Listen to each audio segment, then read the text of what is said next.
We all love vacations, but with airfare, hotels, sites, all that planning can leave you looking like this guy.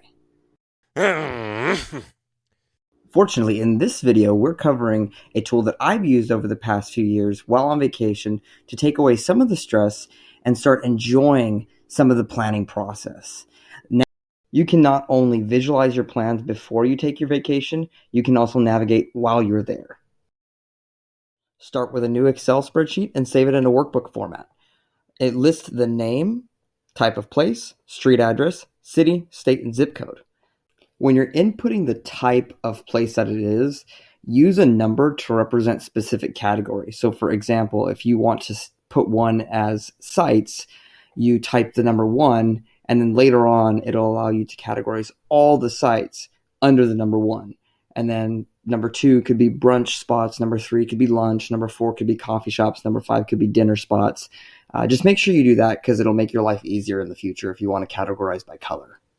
Open your browser and search for Google Route Planner. I've also included the link in description for easy finding. After selecting the Create New Map feature in the upper left with the 3 lines, you'll be able to change the name of this map. I've changed mine to San Francisco Trip, and then make sure to save it. From there, you can import the Excel document, which has all the data with the names and addresses for the sites that you're planning to see. And once you do that, that'll allow you to import the data directly into Google Maps. Make sure that you select the position place markers, which are just basically fancy for whatever Google Maps uses to read your Excel document. So street addresses, city, state, zip code. Don't select anything more than this or it will not work. And then the title place markers, that's just what's going to show up on the map, so you would want to select the names.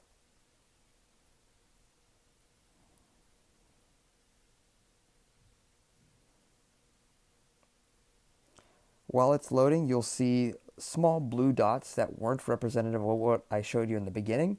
So we'll go ahead and change that in a second, but first we need to make sure that there's no errors. So we open the data table, ensure that there's no errors. If there are, it's usually because the zip code or the street address or something is a little bit off. So make sure you pay close attention to that and then delete any extra spaces if need be.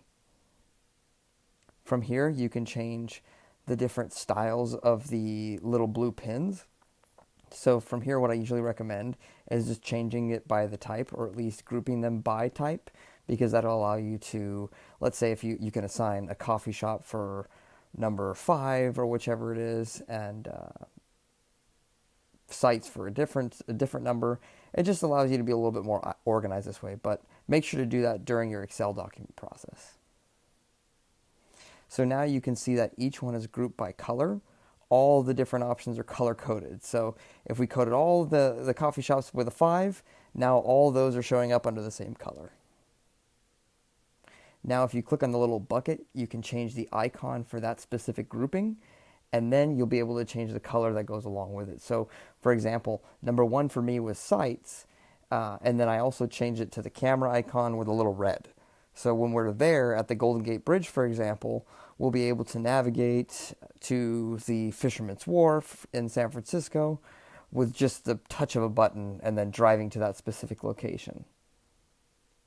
So you can see all the different spots here, the Alcatraz tours and everything else in between. So here's what it looks like after you've gone through and made all the changes to your individual map.